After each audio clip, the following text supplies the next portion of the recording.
Hi, folks. Welcome back. Today, we're going to be talking about Matt Nuclear, friend of the show, Matt Nuclear. Now, for those of you who've been following this saga, I debated Matt a few weeks ago on Jubilee. In fact, I debated him another time on Jubilee since then, and that debate is still about to come out. But ever since I debated Matt originally on Roundtable, he ended up getting signed by the Daily Wire as their new attack dog for the Israel Firsters, the neocons, to go up against the America First side of the movement. More specifically, what Matt has been doing is primarily targeting groypers, as we've covered in the last few videos. He's been relentlessly going after groypers and, frankly, bringing a lot of what has happened to him so far on himself. Now, as we've discussed previously, Matt isn't really an honest dealer, one could say, when it comes to most situations online. As I showed in previous videos, he deceptively edited clips from our debates and not only falsely attributed labels to me that have absolutely nothing to do with me, but he also did the same thing to some of our own friends who debated Matt Nuclear. Ever since then, things really haven't gone very well for Matt, as we saw in our last video. Matt accidentally leaked his contract with the Daily Wire. He also leaked conversations he had with Grok, where he made some pretty embarrassing admissions. Now, obviously, all of that falls into the category of lolcow fodder. That said, what we're about to discuss today also falls into that department, but it's a little more serious, especially if these allegations that we're going to review today are in fact true. Now, I want to emphasize that point because obviously these allegations could ultimately prove to be untrue. At this stage, we're discussing claims that are circulating publicly. However, there also appears to be a significant amount of publicly available information that correlates with Matt's personal history and some of the details being shared in relation to this specific story. That's why this story has gained so much traction online over the last several hours. And before we get into it, though, a little bit of background is important. As we've discussed before, Matt is an immigrant from Angola. He was born in Angola and immigrated to the United States before his teenage years. He spent part of his childhood in Maine before eventually moving to Florida. The reason I bring all of that up isn't to criticize Matt for this. It's because those details become relevant when comparing them to the publicly available records that people are pointing to in connection with this specific story that we're covering today. Because as of the last 14 hours, this story involving Matt has been trending news on X. The headline on X reads, "The Daily Wire hires Mateus Pereira, known as Matt Nuclear, allegedly arrested in 2022 for threatening to shoot up a daycare over Xbox chat dispute." The Grok summary accompanying many of the posts covering this story states, the Daily Wire hired political commentator Mateus Pereira, who uses the pseudonym Matt Nuclear. Pereira was arrested in Jacksonville, Florida in 2022 for threatening to shoot up a daycare during an Xbox chat dispute. Details including his name, photo, location, and an interview with his mother match public records of the incident. Now, all that said, the person who initially broke this story was Anthony Terahertz on X. He posted saying, Matt Nuclear arrested for making terroristic threats. Mateus Pereira was arrested by the Jacksonville Sheriff's Office after threatening to shoot up San Marco daycare facilities. Pereira recently signed a deal with Ben Shapiro's Daily Wire. Anthony also linked to a Yahoo News article from 2022 titled, "Jacksonville Teen Arrested After Threat to Shoot Up San Marco Daycare, Police Say." In addition to that article, there is also a local news television package covering the incident. So let's take a look at what the report says. A threat to shoot up a daycare put 3 different police departments across the country on high alert, and it all tracked back to Jacksonville. I'm Ben Becker in for John Bachman. And I'm Tanika Hughes. Police in San Marcos, California, San Marcos, Texas, and San Marco here in Jacksonville were all on alert, but that threat was traced back to our community. Action News Jax Robert Grant joins us live in San Marco tonight. Robert, you spoke to the mother of the 15-year-old suspect who is in disbelief. Yeah, Tanika, that mother says she just moved here to Jacksonville with her 2 kids from Maine. She says her son doesn't even know the San Marco area here. Well, that threat, kind of a vague one, made through Xbox, also caused concern in 2 other cities. You can't see your son making a threat of violence. No, never, V. Never. Yvette Paulino's son is accused of threatening to shoot up a daycare in the San Marco Marco area. San Marcos police in Texas got an anonymous tip about the threat made in an Xbox chat. From there, officers alerted San Marcos, California, and the Jacksonville Sheriff's Office. Detectives tracked down the IP address to Biscayne Boulevard, this apartment where Yvette lives with her 2 sons. She got this text from a JSO detective while she was at work. When I come here, I see 2 police and the 2 FBI in the front of my apartment. Her 15-year-old son was arrested on a felony charge Wednesday and released tonight.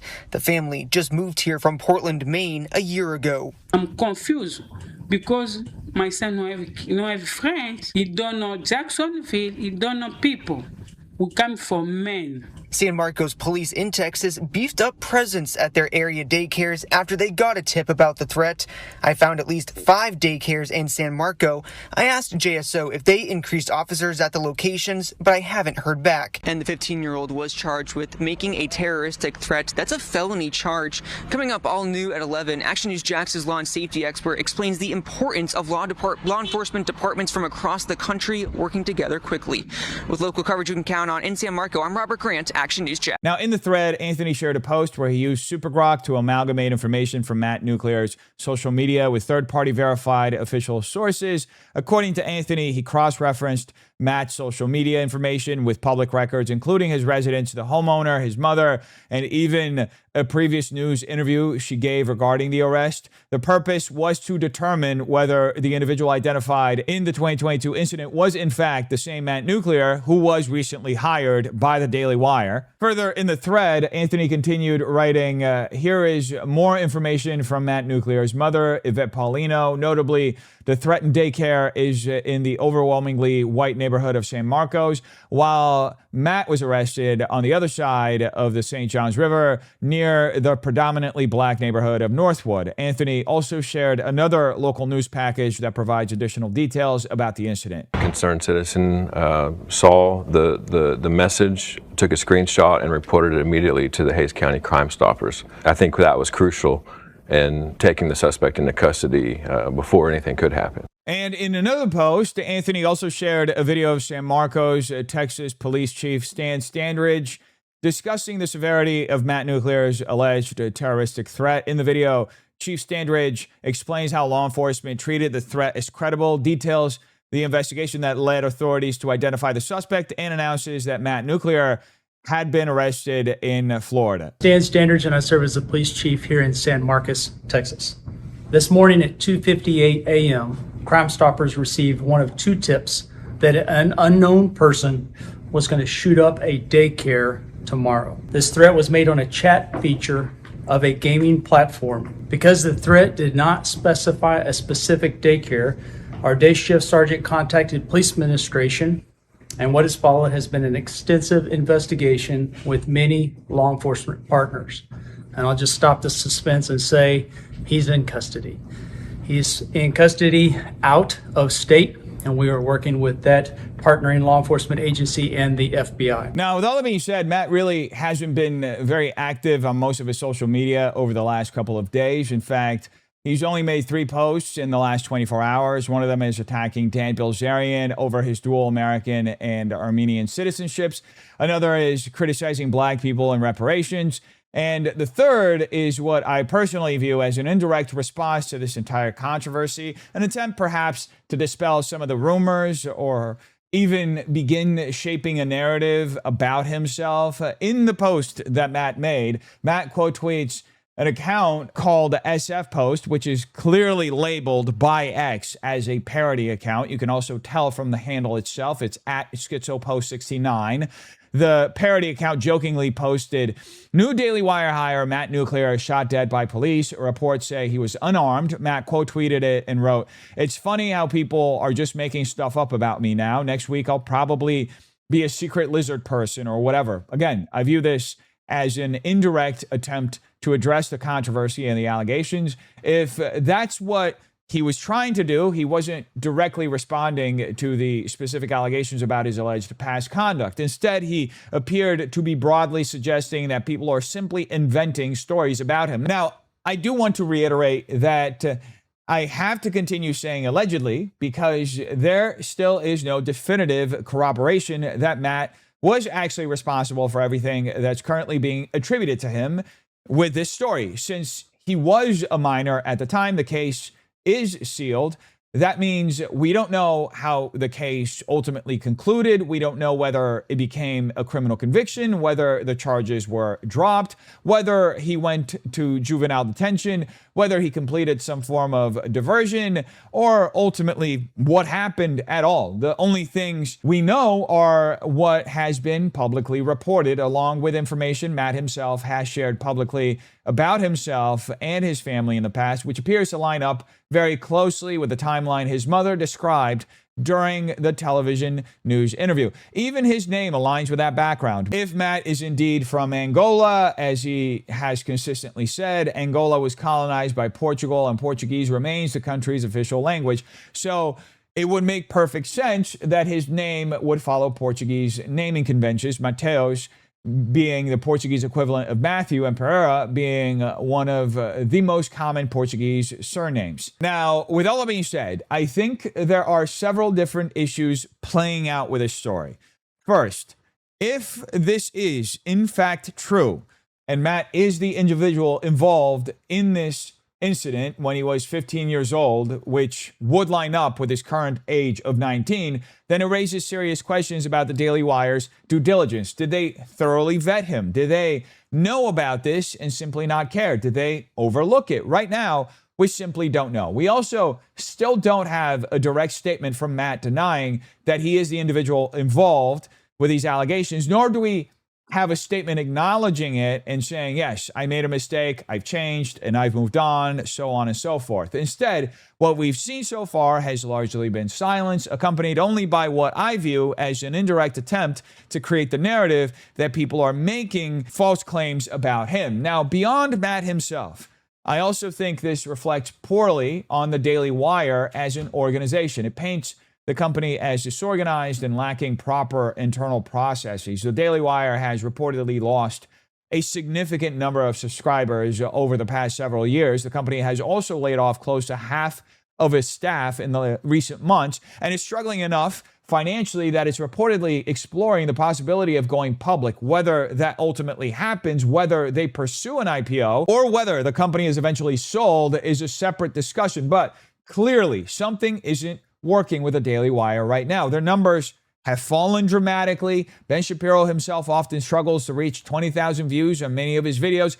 And I say that humbly as someone who's also experienced periods where it's difficult to get views. I'm not saying this to mock him. I'm saying it simply to illustrate the broader position the company, the Daily Wire, appears to be in.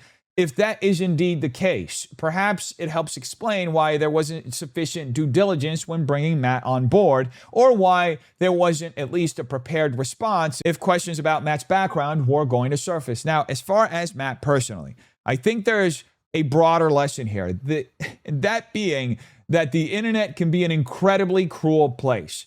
And one of the first lessons you should learn is to choose your enemies carefully. Now, I don't say that because I think I have all the answers, by the way. I've been making content on the internet for about 15 years, and I can tell you from experience that if you decide to take an adversarial position with everyone you come across, especially large and highly organized communities like the Groyper and the America First communities, you'll eventually find yourself completely isolated. You'll have nobody willing to defend you, and you'll end up being dragged through the mud day after day. It becomes a never-ending humiliation ritual, and you become a lolcow. I wouldn't recommend that to anyone. It's terrible for your mental health. It's terrible for your family's mental health. Eventually, these situations end up inevitably becoming personal. Your mother's name gets published online, your address gets posted, your phone number gets leaked, people start swatting you. I've been through that myself, so I genuinely don't wish that on anyone. And that's precisely why you have to be careful about the fights you choose to pick online. Matt's first move after joining the Daily Wire was to begin attacking Groypers, attacking Nick Fuentes, attacking people who are America First, including myself, even though I'm not a Groyper, and Matt chose to deceptively edit clips of me more than once. The second time, he knew the clip was deceptively edited and he shared it anyway to run with the same false narrative. He even attacked my friend Philip after debating him, just as I mentioned earlier. The reason I keep saying you have to choose your enemies wisely is because Matt already has natural political opponents simply by virtue of his ideology. Democrats and progressives are almost inevitably going to oppose him. That comes with being a conservative commentator. So choosing as your first major target to target fellow conservatives, America First conservatives, non-interventionists, people who oppose the war in Iran, people who are critical of the state of Israel, choosing those factions as a target strikes me as a poor strategic decision to take off the bat as soon as you sign the contract, because you're effectively declaring war on one of the most active, organized activist bases on the internet and within the America First movement itself. On top of that, anyone who spent time in politics, especially in Republican politics, knows there are countless of America First supporters and groypers who aren't particularly loud online. Many are very quiet. They're still there, though. So I don't really understand why Matt's first instinct would be to fight members of his own broader coalition and unnecessarily create even more enemies. Actually, I do understand. Ben Shapiro is too much of a coward to take on the fight for himself, so he hired Matt to take the hits. Because look, as we all know, folks, as the saying goes, you catch more bees with honey than vinegar. I think we've lived through a very strange political and cultural era where treating politics like team sports has become completely normalized. But I also think many Americans are growing exhausted of this environment. I think people want the temperature to come down. They want politics to become less about endless factional warfare and more about genuinely trying to improve the country and find ways to work together where possible. Now, all that being said, as far as the allegations themselves are concerned, if Matt truly did what he's being accused of allegedly doing in these articles, I don't know exactly how the legal process played out. We don't have that information. You would have to assume there was some form of due process. Otherwise, he likely wouldn't be where he is today. But I'm also of the view that we shouldn't permanently condemn someone solely because of mistakes they made in the past. All of us have made mistakes. That's not a Christ-like way to approach people, to constantly be condemning everybody, because ultimate judgment belongs to God. Whether Matt was convicted, whether he was exonerated, whether the charges were dropped, whether his record was sealed or expunged, or whether he completed whatever process the legal system required, that's between him and the justice system. If he went through due process and paid whatever price society determined was appropriate, then that's where it should end. People are capable of changing. Too often, the internet encourages us to rush to judgment and permanently define people by the worst thing they've ever done. And honestly, I don't think living in that kind of petty, vindictive culture is going to help restore our country. Anyway, folks, you tell me what you think in the comments down below. I hope you have a terrific day. Peace.